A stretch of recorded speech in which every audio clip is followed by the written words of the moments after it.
সকাল সকাল কোথা থেকে বৃষ্টি পড়া শুরু করলো। আমি এক লাফ দিয়ে বিছানা থেকে বললাম, আব্বু ছাদ ফুটো হয়ে গেছে। কিন্তু না, ছাদ তো ঠিকই আছে। চেয়ে দেখি ঈশা। ওই বিচ্ছি, তুই এখানে কেন? এমনি বাই। আর আমি পিচ্ছি না, আমি ক্লাস 10-এ পড়ি। হইছে, আমার বড় আফা। 1 মিনিট দাঁড়া দাঁড়া। আমি তোমার আফা? ফাজিল, ডাকলা কেন? আমাদের ছাদ তো ছিদ্র নাই, তাহলে পানি কোথা থেকে আসলো? আবার তোর হাতে জগ কেন?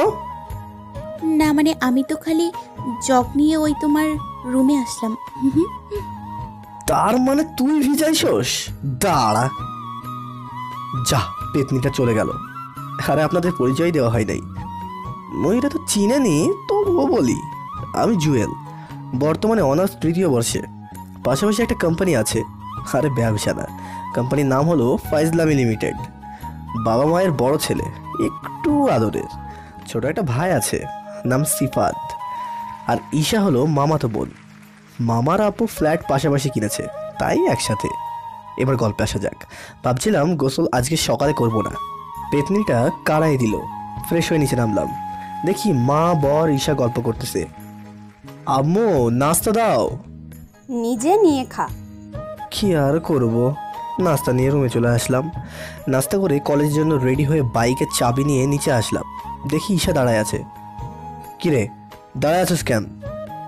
দেখো না, একটাও রিক্সা পাইতেছি না, স্কুলের টাইম হয়ে যাচ্ছে। দাঁড়াই থাক। তোমার কলেজ আমাদের স্কুলের পরে, ওই একটু নিয়ে যাও না। আসছে, সকালে আমাকে ভিজাইলি কেন? সরি, এ দেখো কান ধরছি, আর ভিজাও না প্লিজ, সময় নেই। আচ্ছা বস। আমি বাইকে করে ঈশাকে ওর স্কুলের গেটের সামনে নামিয়ে দিলাম। দেখি ওর কিছু বান্ধবী দাঁড়ায় আছে। ভালো, তুমি? এই দাঁড়াও দাঁড়াও, তোমার বোনরে আমি কবে বিয়ে করলাম? আমার বোনকে বিয়ে করবেন কেন? তাহলে দুলা ভাই কেমনে? তুমি যাও তো। এই তোরা চল। আমার মাথায় কিছু ঢুকলো না। দূর, ওসব ভেবে লাভ নেই। কলেজে চলে গেলাম। গিয়ে দেখি সব বন্ধু আগে চলে এসেছে। বাইক পার্কিং করে হারামিগুলোর কাছে গেলাম। মামারা কি অবস্থা? ভালো, তোরা? এই তোরে শাকিল, তোরে নাকি কালকে একটা জুনিয়র মেয়ে প্রপোজ করেছে? মামা, মেয়েটা সেই, আজকে ওর ডেমো বলছি। তাইলে আর কি, একটু খরচা পানি হোক নাকি? আগে মেয়েটা আসুক। একটু পর একটা মেয়ে আসলো। আমি তো দেখি অবাক, কারণ এটি ঈশার বান্ধবীর বড় বোন, কিন্তু আমাদের 2 ব্যাচ জুনিয়র। শাকিল গিয়ে কি কথা বলল, তারপর আর কি, একটা ট্রিট হয়ে গেল। কলেজ শেষে বাসায় যাব, দেখি ঈশা আবারও স্কুলের সামনে দাঁড়িয়ে আছে। আমাকে বাইক থামাতে ইশারা করলো। কি রে, এখনো রিক্সা পাস নাই? আইলে তোমারে দাঁড়াইতে বলি। ঝগড়া না করে ভালো করে বস তো। ঈশাকে নিয়ে বাসায় আসলাম। বিকেলে মোবাইলে পাবজি খেলতেছি। ঈশা আসলো, আমি খেলায় মনোযোগ। সত্যি দেখি না ঈশা আসছে তা। একটু পর আমার হাত থেকে মোবাইলটা নিয়ে গেল। আরে করছিসটা কি? আমি জোনে পড়ে যাবো তো। মোবাইলটা ভেঙে ফেলি। না না না, থাক, তোর কাছেই থাক, সেফ থাকবো। ঈশা ফাজিল মেয়ে, শান্তও বটে, কিন্তু যা রাগী। এখন চলো, মার্কেটে যাব। তো যা, আমাকে বলস কেন? ফুপ্পি বলেছে আমার সাথে যাওয়ার জন্য, আর সামনের মনে প্রতিদিন কয়েকটা ছেলে আমাকে ডিস্টার্ব করে। আচ্ছা চল। তারপর বাইক নিয়ে ঈশার সাথে মার্কেটে গেলাম। পরক্ষণে মনে হলো আমার পা থাকবে কিনা। মানে বুঝেন নাই, ঈশা একটা কাপড় কিনবে 10 দোকান ঘোরে, কিন্তু ব্যাপারটা কি, ওসব শাড়ি কিনছে। কি রে, তুই শুধু শাড়ি কিনছিস কেন? তোমার কোনো সমস্যা আছে? না, আমার আবার কি সমস্যা থাকবে? তাহলে চুপ করে থাকো, আমার সাথে চলো। তারপর চুপচাপ হয়ে হাঁটছি। দীর্ঘ 4 ঘন্টা বেরিয়ে আসলাম। বাসায় এসে একটা ঘুম দিলাম। রাতে খেয়ে আবার ঘুম, কারণ প্রেম করার চেয়ে ঘুমিয়ে পড়া ভালো। এতে কোনো পেইন নাই, শুধু মা বাবা বকা ছাড়া। সকালে এসে ডাক দিল, আজকে তো শুক্রবার, আজকে তো ঘুমাতে দে। উঠবা কি না বলো? উফ, আমার জীবনটা পুরাই তিতা কইরা দিলি। কয়েকদিন পর মিষ্টি করে দেব, এখন ওঠো। তারপর আর কি, উঠে ফ্রেশ হয়ে নিচে গিয়ে দেখি অনেক অতিথি বাসায়। ভাবলাম কোনো অনুষ্ঠান, তাই সুন্দর করে বাইক নিয়ে বেরিয়ে পড়লাম। সারাদিন বন্ধুদের সাথে বাইরে ঘুরলাম। বিকেলে বাসায় আসবো, দেখি হারামিগুলোও আমার আসতেছে। ভাইয়ার আপনারা কই আসেন? আন্টি বলো তোদের বাসায় যেতে। যাচ্ছি ভালো কথা, কিন্তু আগের মতো আর বাঁশ দিস না দোস্ত। আচ্ছা চল। বাসায় গিয়ে অবাক, তারপর সব বন্ধুগুলা বাসায় আসলো, কিন্তু আমি বাসায় এসে অবাক, কারণ পুরো বাসার লাইটিং করা, মনে হয় আমাদের কোনো ভাড়াটির কোনো অনুষ্ঠান। তারপর বাসার ভিতরে গিয়ে আরোই অবাক, কারণ আমার সব আত্মীয়রা। আম্মু, এসব কি হচ্ছে? পরে বুঝতে পারবি, এখন এই পাঞ্জাবিটা পরে আয়। কেন বলবা তো নাকি? তোকে বলেছি পরে আসতে, পরে আয়। আমি রুমে চলে গেলাম, তারপর রেডি হয়ে বাইরে গেলাম। এইবার তো বলো হচ্ছেটা কি? চুপ করে থাক। তারপর সবাই একটা গাড়িতে আর আমি ওমর একটা গাড়িতে। মামা, আমরা কি রে যাইতেছি? মানে তুই কিছু জানিস না? কি জানবো, আর কি হচ্ছে এসব? আবে হালা, তোর তো আজকে বিয়ে, আর বলছিস কি হয়েছে? আমার বিয়ে আর আমি জানি না? আচ্ছা, বিয়েটা হইতেছে কার লগে? একটু যদি মানুষটাকে বলতেন। ওই মামা, বাসর ঘরে দেখবা। আমার বিয়ে আমি জানি না, এই কাজটা করলো ওটাকে? আন্টি। ও ঠেলা, আম্মু যেটা একবার বলে ওইটাই করে। মনে মনে বললাম, আব্বু হলে এখন থামাইতে পারতাম। তারপর সবাই একটা কমিউনিটি সেন্টারের সামনে থামলো। বিয়ের আসরে বসে আছি, কিন্তু মনটা খারাপ। কারণ হলো, আমি একজনকে ভালোবাসি। আসলে ঈশা পাগলিটাকে ভালোবাসি, কিন্তু বলতে পারিনি। মেয়েকে আনা হলো, ইয়া বড় ঘোমটা। এখন কবুল বলার পালা। মেয়েটা কবুল বলল, কেন আমার কবুল বললে গলাটা কেমন ভেঙে যাচ্ছে। কিরে, কবুল বল। তারপর কবুল বললাম, কিন্তু অবাক ব্যাপার, পাগলিটাকে আজকে সারাদিন দেখি নাই। বিভিন্ন নিয়মকানুন মেনে মেয়েকে বাড়িতে আনা হলো। আমি ছাদে বসে আছি, মনটা অনেক খারাপ। কিছুক্ষণ পরে হারামিগুলো বাসু ঘরে ঢুকিয়ে দিল। আমি রুমে গিয়ে দেখি খাটে একটা মেয়ে ঘোমটা দিয়ে বসে আছে। আমি এ বিয়ে মানি না, আমারও কোনো অধিকার দেখাতে আসবেন না। মেয়েটা ঘোমটা খুলে আমার কাছে আসলো। ও মা, এটা তো ঈশা। কি বললা, আবার বলো। তুই কোনে কেন? আমার বউ কই? ওই তুই এনে কি করিস? আমার বউ কই? আমি তোমার বউ? আর কি যেন বললা, আমাকে মেনে নিতে পারবা না?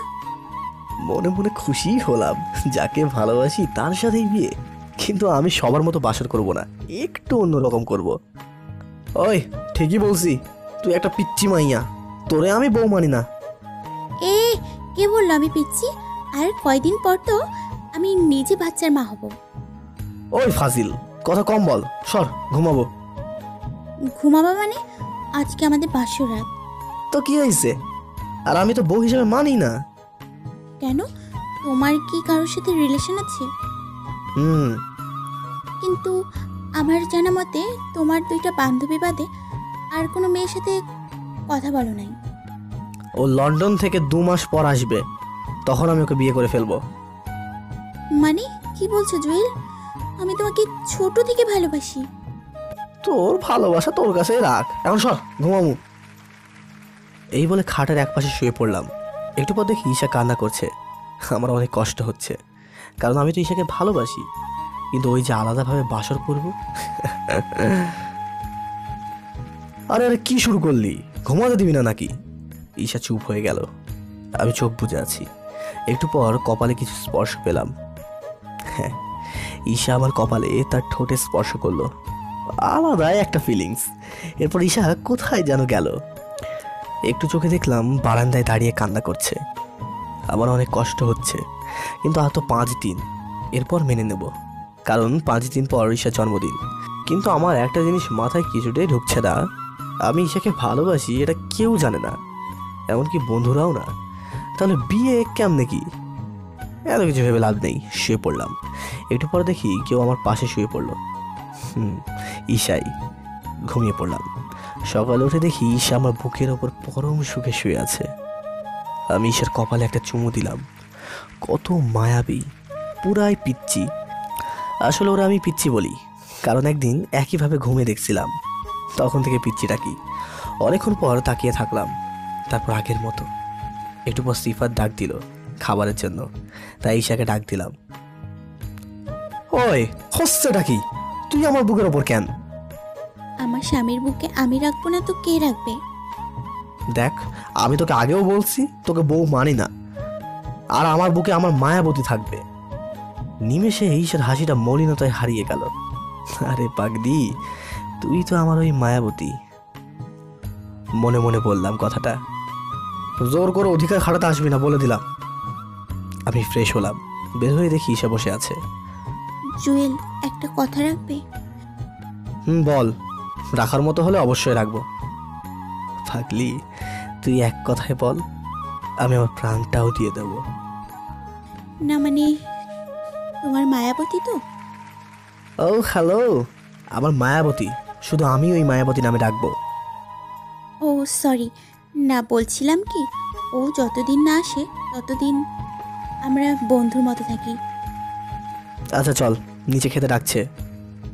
আরেকটা কথা, আবার কি? যদি এই কয়েকদিন তুমি আমাকে তুমি করে বলতে। আচ্ছা এবার চল, সরি চলো। তারপর নিজে খেতে গেলাম।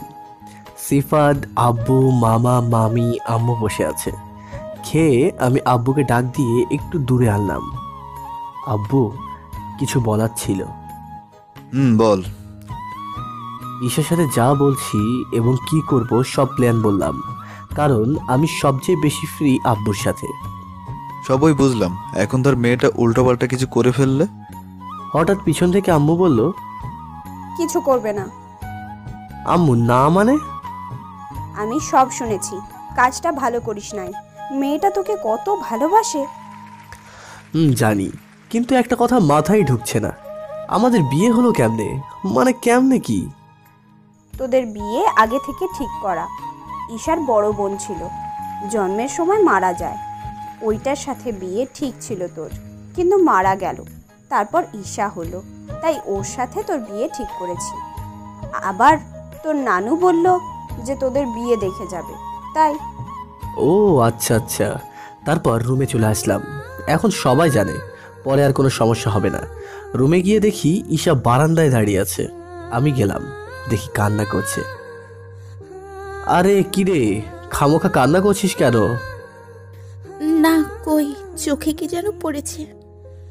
কিন্তু আমি তো জানি বাবু। ও আচ্ছা, মামা বলল তোর নাকি কয়েকদিন মডেল টেস্ট পরীক্ষা। হুম। তাহলে আজকে থেকে আমার কাছেই পড়বি। আচ্ছা। সারাদিন আমার সামনে আসলো না। রাতে আমি ঈশাকে পড়িয়ে ঘুমিয়ে গেলাম। আসলে চোখ বুজে আছি, ঈশা ঘুমিয়ে গেলে ওরে কড়াই ধরে ঘুমাবো। একটু পর ঈশা আসলো, আবার কালকের মতো কপালে ভালোবাসার পরশ রেখে দিল। তারপর ঘুমিয়ে গেল। আমিও ঘুমিয়ে গেলাম জড়াই ধরে। কালকে ঈশার জন্মদিন। ঈশার এই 2 দিনে কাজগুলো দেখে মনে হয় ঈশা কত বড় মেয়ে, কথার ব্যবহার। আগের মতো ফাজলামও করে না, সারাক্ষণ মন মরা হয়ে থাকে। রাতে ঘুমিয়ে গেল। সকালে উঠে আমার কাজ শুরু। আরে মিয়ারা, ওই কাজ না, ঈশার জন্মদিন তাই আয়োজন করছি। ঈশা স্কুলে গেছে। আমি, আব্বু, সিফাত ছাদটা পরিষ্কার করলাম। সিফাতকে বললাম, সিফাত তুই একটু কষ্ট করে ছাদের রুমটা পরিষ্কার কর। আচ্ছা, কিন্তু ভাইয়া আজকে এইসব কেন? ঈশার জন্মদিন তাই সারপ্রাইজ, তুই আবার বলিস না কিন্তু। আচ্ছা। তারপর আমি সিফাতকে বলে রাখলাম যাতে ঈশাকে কিছু না বলে। তারপর ঈশা স্কুল থেকে আসলো, কিন্তু আজকে স্কুল থেকে আসার পর মনটা আরও খারাপ দেখলাম। মনে একটা খটকা লাগলো। আগে সারপ্রাইজ দেবো, তারপর না হয় জানা যাবে। রাতে খেয়ে আমি ঈশাকে বললাম, ঈশা বই নাও। এখন কি পড়ার সময়? আর সন্ধ্যা তো পড়লাম। নিবা কিনা? ঈশা বই নিল। তারপর পড়াতে পড়াতে 11:55 বাজলো, কিন্তু আমি আগে এই সময় অ্যালার্ম দিছি। আর অ্যালার্মের সাউন্ড আর কলের সাউন্ড এক। অ্যালার্ম বাজার সাথে সাথে আমি মোবাইলের দিকে তাকালাম। ঈশা শুয়ে পড়ো, আমি আসছি। এত রাতে কোথায় যাবে? আমি কিছু না বলে চলে গেলাম ছাদে। আর আব্বু, আম্মু, মামা, মামি, সিফাত সবাই ছাদে। আর মামা মামি ওর প্ল্যানের কথা জানে, যেই ভাবা সেই কাজ। একটু পর কারো ছাদে আসার আওয়াজ শুনলাম। সবাই একটু আড়াল হয়ে শুয়ে পড়লাম। ঈশা ছাদে আসলো, কাউকে দেখতে পেল না। আর আমি জানি ঈশা একা ভয় পায়, কিন্তু এখন ছাদে আসছে আমি আছি এই জেনে। কিন্তু দেখলো কেউ নাই। ঈশা তো ভয়েই শেষ। হঠাৎ করে পুরো ছাদ লাইট জ্বলে উঠল। সবাই পিছন থেকে happy birthday Isha, happy birthday dear, happy birthday to you. Isha পিছনে ফিরে অবাক, কারণ ঈশার মা বাবা, আব্বু আম্মু, আমি, সিফাত সবাই আছি। আমি কেক নিয়ে সামনে গেলাম, কেকটা টেবিলে রেখে ঈশার কানের কাছে বললাম সরি বলে হাসি দিলাম। ঈশা কান্না করছে। মামি শুধু পিচ্চি বলে, দেখেন কিভাবে কান্না করছে। ঈশা আমাকে জড়িয়ে ধরলো। না মানে মা, বলছিলাম আমরা তো এখানেই আছি তাই না? ঈশা সে একটা লজ্জা পেল, কিন্তু আবার আমার দিকে অবাক হয়ে তাকায় আছে। আমি হাসছি। তারপর কেক কাটা হলো, সবাই নিচে চলে গেল। এসব কেন? আহ! তুমি না বললা যে বন্ধু হয়ে থাকতে, তাই। ঈশার মুখটা মলিন হয়ে গেছে। ধন্যবাদ। এই বলে চলে যাচ্ছে। যেই ছাদের দরজার সামনে যাবে, পিছন থেকে ডাক দিলাম ঈশা। হাঁটু গেড়ে একটা আংটি নিয়ে প্রপোজাল স্টাইলে বসলাম। ঈশা পিছনে তাকালো। I love you Isha, do you love me বলে আংটিটা বাড়িয়ে দিলাম। ঈশা দৌড়ে এসে আমাকে জড়িয়ে ধরলো, কান্না করছে। আরে করছো কি? আবার শার্ট ভিজিয়ে ফেলছো। কে আর শোনে কার কথা, কেঁদেই যাচ্ছে। না থামলে কিন্তু চলে যাব। সাথে সাথে কান্না বন্ধ। আমাকে ভালোবাসো? অনেক বেশি। সারা জীবন এইভাবে বাঁচবে তো? এর চেয়ে বেশি বাঁচতাম, কিন্তু সেই সুযোগ তো নেই। পাগলিটা, এখন ওই কথা নিয়ে পড়ে আছো? আল্লাহ, কেন নাই কেন? আমি চেয়েছিলাম তোমার বুকে মাথা রেখে সারা জীবন একসাথে কাটিয়ে দিতে, একসাথে হাত ধরে নদীর পাড়ে হাঁটবো। হবে, সমস্যা কোথায়? ঈশা আবার কেঁদে দিল। তুমি ওই যে কি যেন নাম, মায়াবতী, ওকে ভালোবাসো? বাসি তো, এখনো বাসি, আর সারা জীবন বাসবো। আর দাঁড়াও, আমার মায়াবতীকে দেখাই। এই বলে ছাদে একটা আয়না আছে, ওইটা সামনে নিয়ে গেলাম।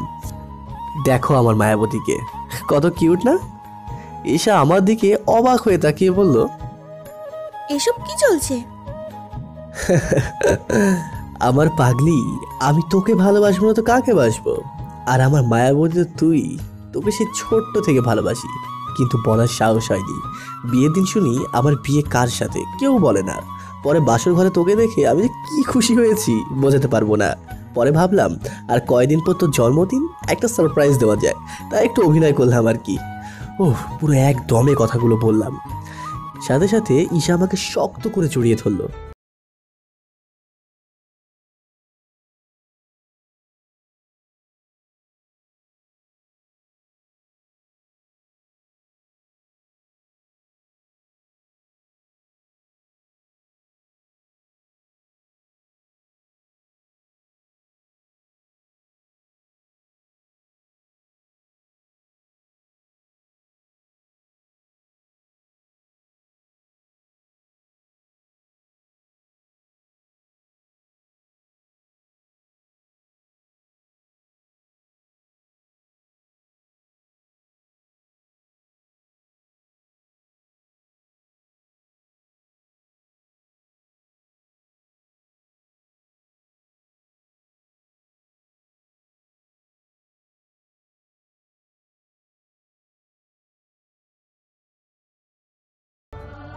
আমি স্কুলে পড়বো না।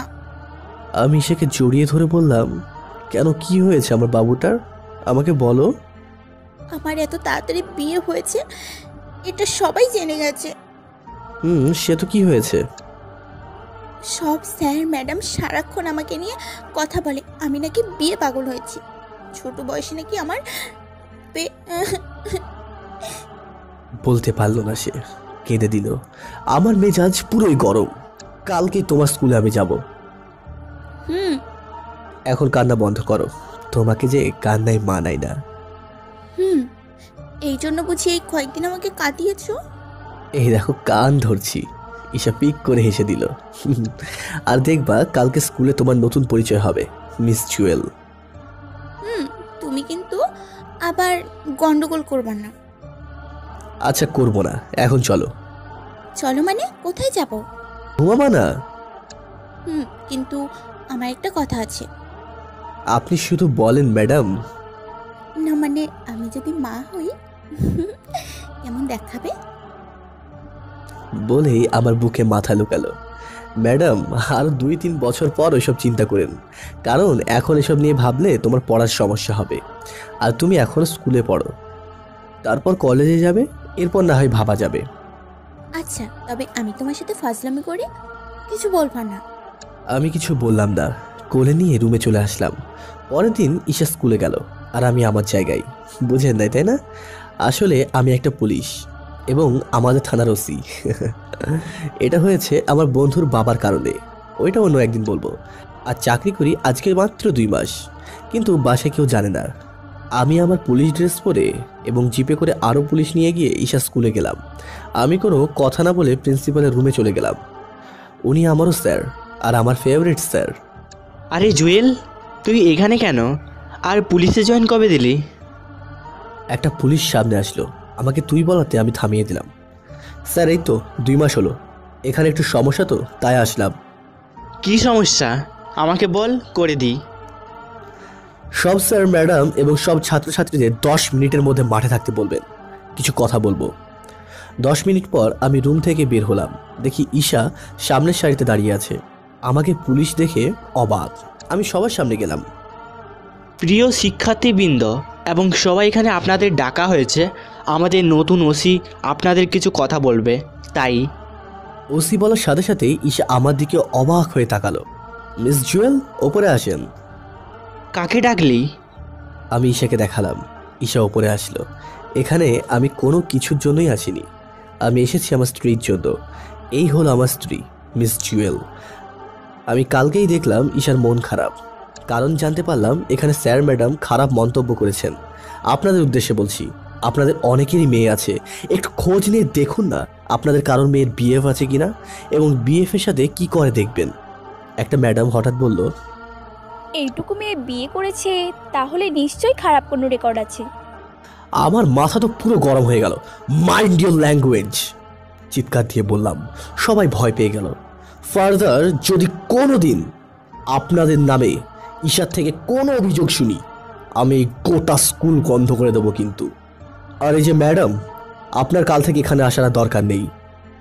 মানে বুঝলাম না। সরকারিভাবে আপনাকে বহিষ্কার করা হলো উইথ রেড নচ। কিন্তু কেন? আর কেউ যদি ঈশা, শুধু ঈশা না, কোনো ছেলে মেয়ের ব্যাপারে কারণ ছাড়া নেগেটিভ কথা বলে, তার অবস্থা ওনার মতো হবে। এই বলে আমি ঈশাকে বললাম ব্যাগ নিয়ে আসতে। এখনও ঈশা একটা কথাও বলেনি। আমি আবার বললাম, সবাই কথাগুলো মনে রাখবেন। আমি ঈশাকে নিয়ে গাড়িতে করে বাসায় আসলাম, পুলিশের গাড়ি করে। আব্বু মামা পুলিশের গাড়ি দেখে নিচে নেমে আসলো। গাড়ি থেকে ঈশাকে নামতে দেখে আব্বু দৌড়ে আসলো। আমি এখনো নামিনি। তারপর আমি নামলাম। সবাই আমাকে দেখে অবাক, কারণ কেউ জানে না। আব্বু মামা আমাকে দেখে অবাক। আমি কিছু বলছি না। এবার ঈশা বলা শুরু করলো, তুমি কি পুলিশ নাকি? হ্যাঁ, এবং এই থানারই ওসি। কি বলিস, কবে জয়েন করলি? এই তো 2 মাস হলো। তাহলে তাকে তো আগে দেখিনি। আমি গেলে তো দেখবে। ভাবছিলাম আরও 1 মাস পর ডিউটিতে যাব, কিন্তু আজকেই যেতে হলো। আরে না না, তা না, এমনি বলি নাই। তুই সোজা ওসি কেমনে? মানুষ তো প্রমোশন পেয়ে যায়, তুই কেমনে কি? অন্যদিন বলি। আচ্ছা আব্বু, আম্মু কি বাসায়? বাসায় তো থাকবে। তাহলে তোমরা বাসায় যাও, আমি আম্মুকে গিয়ে চমকে দেবো। সবাই ভেতরে গেল। সাথে সাথে একটা কল আসলো, আমি ধরলাম। ভালো, কিন্তু আপনি কে? আমি কে ওটা জানতে হবে না। আর হ্যাঁ, আপনার বউ কিন্তু একটা মালই। ওই কুত্তার বাচ্চা, তুই কে? হ্যাঁ, গালি দিয়ে লাভ নেই। আপনার বউকে একটু দেখে রাখবেন। আমি রাখি। হ্যালো। হ্যাঁ, কলটা কেটে দিল। আমি কল দিলাম, বন্ধ। মাথায় কাজ করছে না। আমি আমার সহকারীকে ডাক দিলাম, সাজিদ সাহেব, আপনি নাম্বারটা একটু ট্যাগ করবেন তো। নাম্বার দিয়ে তাকিয়ে বলল, কেন স্যার, কোনো সমস্যা? আমি সব বললাম। স্যার, এটা আমাদের কনস্টেবল সাবিকের নাম্বার, যেটা ওই দিন আমি ওই মোবাইলে দিয়ে ফার্স্ট সিমের জায়গায় সেকেন্ড সিমে আমার ওয়াইফাই কল দিয়েছি। ভুলে পড়ে বাসায় গিয়ে নাম্বারটা সেভ করি ওনার নাম দিয়ে। কালকে আপনার ওয়াইফের মোবাইল নিয়ে আসবেন। আচ্ছা স্যার। স্যার, একটা কথা আছে। বলুন। পরশু আমার মেয়ে আগিকা, আপনারা সবাই আসলে খুশি হতাম। আচ্ছা আসবো, এই বলে আমি বাসায় ঢুকলাম। দেখি আম্মু চেয়ারে বসে, আমাকে দেখে নাই। আমি আবার উল্টো হয়ে কাশি দিলাম। কে আপনি আর বাসায় কেন ঢুকছেন? এই থানার ওসি বলছি, আর আপনার ছেলেকে ধরে নিয়ে যেতে এসেছি। মানে কি বলছেন এসব? আর আপনি ওই দিকে কেন ফিরে আছেন? আমার দিকে ফিরুন। আমি আম্মুর দিকে ফিরলাম। জুয়েল, কি শুরু করলি? আর কার ড্রেস পরেছিস? আম্মাজান, এইটা আমার ড্রেস। সব বললাম। তাই বল, আমাদের না বলে? তাহলে সারপ্রাইজটা কিসের হলো? পাগল ছেলে। আমি রুমে গেলাম, দেখি ঈশা মুখ ফুলিয়ে বসে আছে। আমি জড়িয়ে ধরলাম, বললাম, আমার বাবুটার কি হয়েছে? চুপ। জান পাখি কথা বলে না কেন? আমি কারোর জান পাখি না, বলে দিলাম। তুমি তো আমার জান পাখি, ময়না পাখি। যদি তাই হতাম তাহলে এত বড় একটা কথা লুকোতে পারতে না। আসলে বাবু, আমি তো আজকে ডিউটি জয়েন করলাম, আরো পরে করতাম, কিন্তু আমার বাবুর জন্য আজকে করলাম। জানো, আজকে স্কুলে একটা আলাদা ফিলিংস কাজ করছে। যখন বললা আমি তোমার বউ, এবং যখন বললা আমার নাম মিসেস জুয়েল, আমি অনেক খুশি হয়েছি। তাই নাকি? এখন ফ্রেশ হও, আর স্কুলে কোনো সমস্যা হলে আমাকে কল দিবে। তোমার মাথা দিয়ে দেব। আমি কি মোবাইল চালাই? বিকেলে কিনে দেবো। লাগবে না। আর সমস্যা হবে কেন? তুমি আছো, কিছু হলে তুমি ওদের ডিসুম ডিসুম দিবে। মনে হয় ঈশা 4 বছরের বাচ্চা, এমন ভাবে বললো। আমি হাসি দিলাম। আচ্ছা, এখন ফ্রেশ হও। ঈশা ফ্রেশ হতে চলে গেল, কিন্তু এখন আর এক ঝামেলা। কারণ একটু আগে কলটার কারণে ঈশা ফ্রেশ হয়ে আসলো। পরের দিন সাজিদ যা দেখালো, আমার মাথা তো গরম হয়ে গেল। এইটা আমার কনস্টেবল শফিকের নাম্বার। সাজিদ সাহেব, ওকে একটু সময় দেয়। জি স্যার, আর কিছু লোককে আমার স্ত্রীর হিটেন কার্ড হিসাবে। আচ্ছা। এইভাবে কিছুদিন চলে যায়। ঈশার মডেল টেস্টে টিকে পর কয়েকদিন পর এসএসসি পরীক্ষা। ঈশা এখন আমার সাথে আরও ফাইজলামি করে, কিন্তু আমি ওইগুলো উপভোগ করি, কারণ পাগলির এইটাই তো আমাকে পাগল করেছে। ঈশা স্কুলের বিদায় অনুষ্ঠানের দিন স্কুলে যাই। আমাকে বলল যাওয়ার জন্য, কিন্তু একটা মিশনের কারণে যেতে পারলাম না।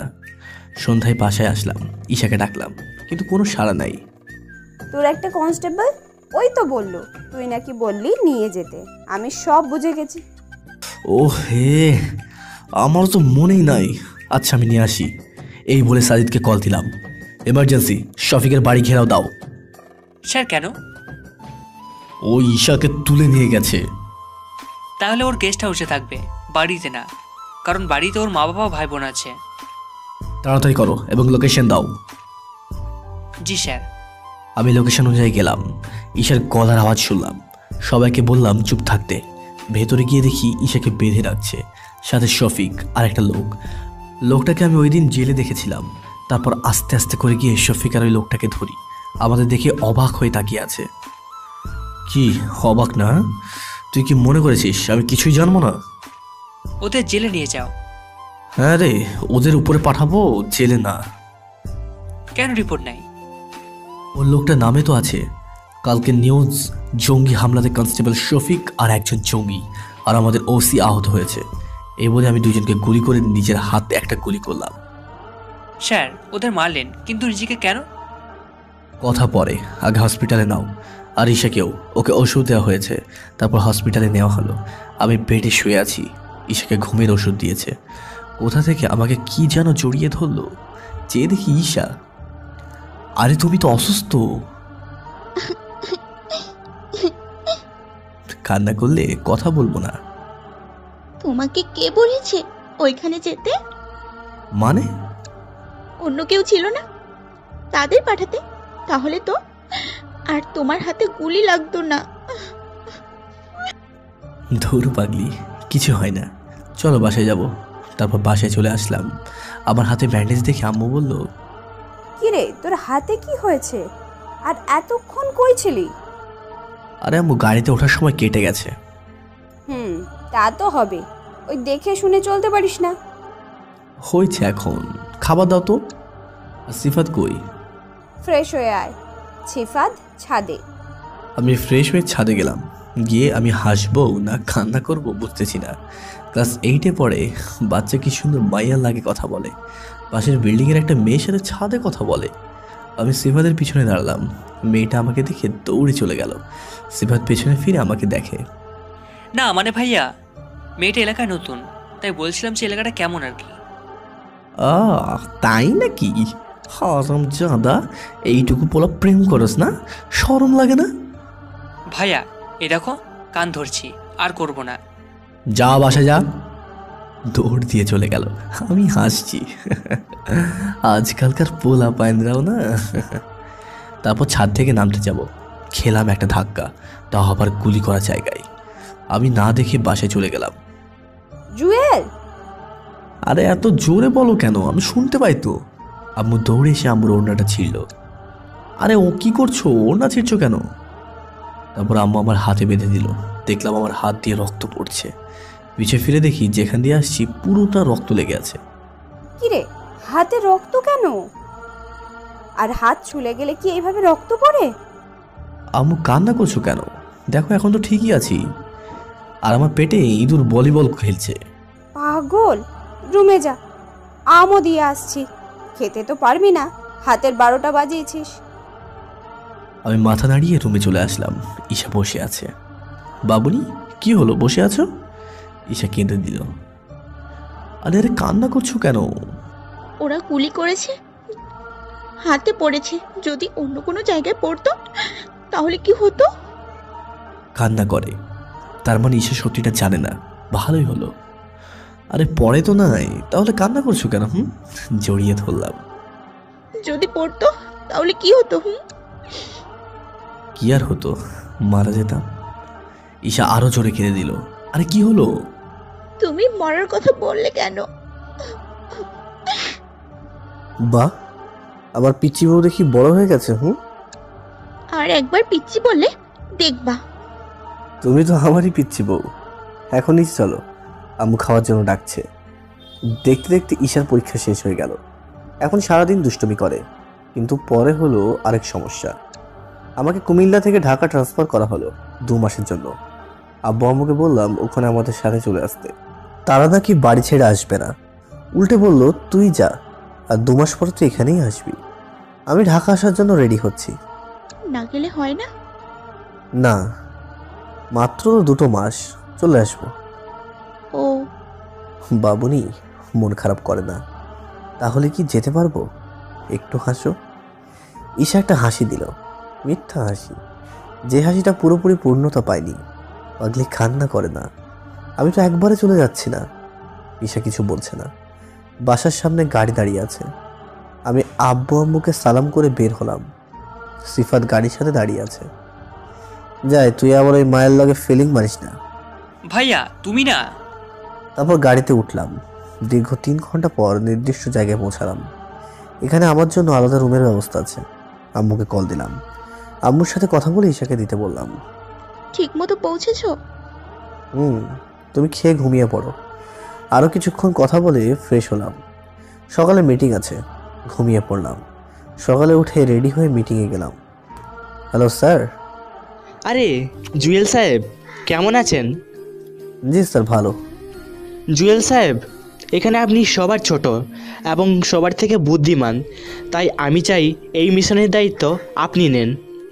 অবশ্যই স্যার, কি করতে হবে বলে দিলেন। কিছু লোক ড্রাগ ব্যবসা এবং নারী ব্যবসা করে, তাদের ধরতে হবে আজকে রাতে। সবাই তৈরি হয়ে গেল এবং জায়গায় পৌঁছে গেলাম। Mission success. আজকে ঈশাকে কল দিই নাই, আর মোবাইলও অফ করে রেখেছি। রাতে মোবাইল অন করলাম, সাথে সাথে আম্মুর কল। আম্মু বলো। বানা, ঈশাকে নিয়ে যা। মেয়েটা সারা দিন কান্না করছে, আর তোর মোবাইল বন্ধ কেন? একটা কাজ ছিল। ধর, ঈশার সাথে কথা বল। আমি তোমার কাছে আসবো। এখানে কই থাকবে? আমি কিচ্ছু জানি না, আমি কালকে আসবো। আমি তো এসে পড়বো। তোরে আমি কি বলেছি শোনস নাই? বুঝলাম, পাগলি রেগে গেছে। আচ্ছা এসো। বলে কেটে দিলাম। কি মেয়ে রে বাবা, ও আবার কল দিয়েছে। হ্যালো, কোন ঠিকানায় আসবো? আমি স্যারের সাথে আগে কথা বলি, তারপর তোমাকে জানাচ্ছি। আচ্ছা, তারপর স্যারের কাছে গেলাম। স্যার, আসতে পারি? জুয়েল সাহেব, আসুন আসুন, আপনার কাজে আমরা অনেক খুশি। ধন্যবাদ স্যার। স্যার, আমি একটু সমস্যায় পড়েছি। কি সমস্যা? আসলে স্যার, আমার স্ত্রী এখানে আসতে চাই, তাই আর কি। তাহলে সমস্যা কোথায়? কোয়ার্টারে থাকবেন, কবে আসবেন? কালকেই স্যার। আচ্ছা, এই নিন চাবি। ধন্যবাদ স্যার। রুমে এসে শিখে কল দিলাম, সাথে সাথে রিসিভ করলো। মনে হয় হাতে নিয়ে বসেছিল। তুমি এই ঠিকানায় চলে আসবে। ওখানে কেন? আরে বাবা, আমি এখানে থাকি। আচ্ছা, তবে এখন সারা রাত কথা বলতে হবে। বাবু, আজকে অনেক ক্লান্ত আমি। তাহলে 12টা পর্যন্ত। কি আর করার, কথা বলতে লাগলাম।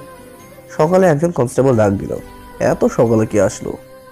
আচ্ছা, আসতে বলুন আর রুমে নিয়ে আসুন। আমি ফ্রেশ হতে চলে গেলাম। ফ্রেশ হয়ে বের হয়ে আমার চোখ ওপরে উঠে গেল। কেমনে সম্ভব? আমার সামনে ঈশা বসে আছে, আর এখন সকাল 5টা বাজে। ঈশা, তুমি?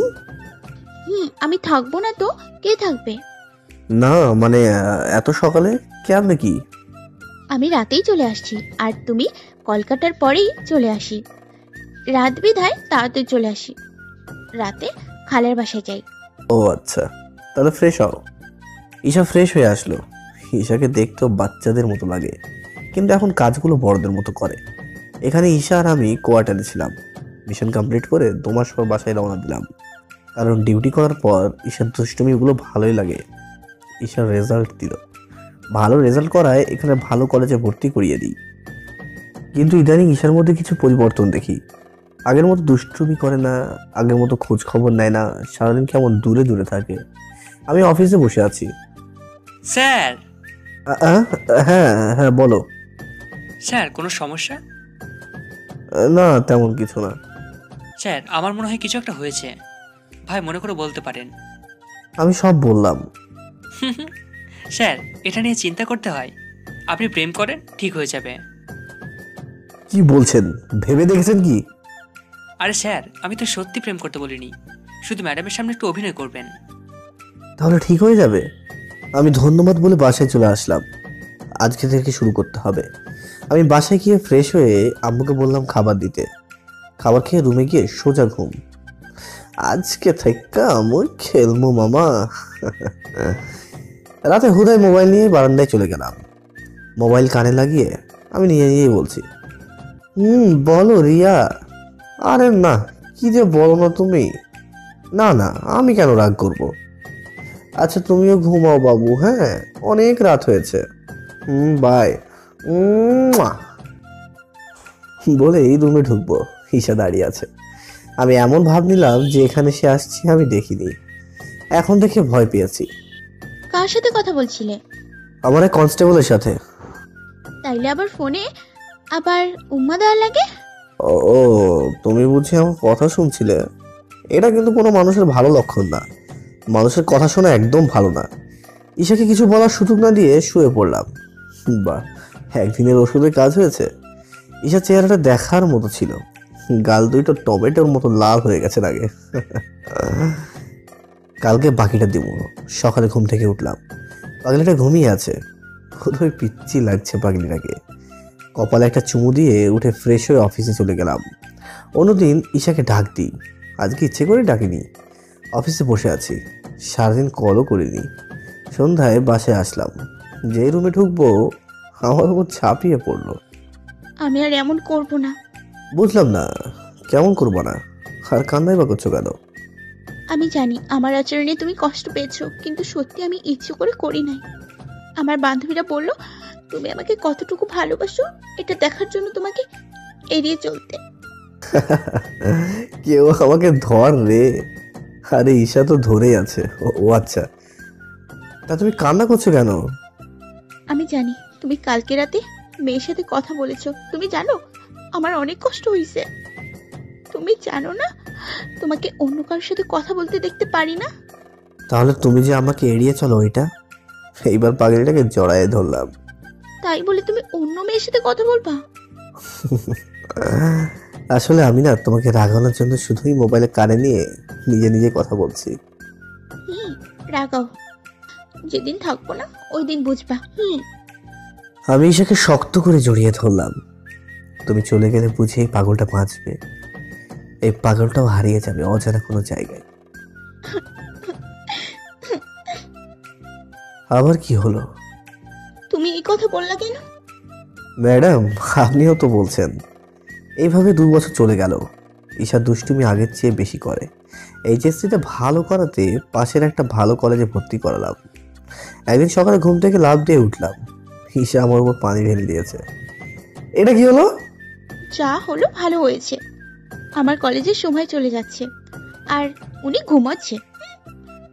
নিজের অফিসের টাইম হয়েছে, ওইটারও সময় নেই।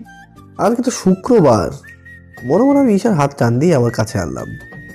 ম্যাডাম, আজকে কি বার একটু দেখেন তো। দেখার কি আছে, আজকে বৃহস্পতিবার। আর দৌড়ে আছো কেন? তাড়াতাড়ি ওঠো, 8টা বাজে। ও তাই নাকি? একটু আবার যদি দেখতেন।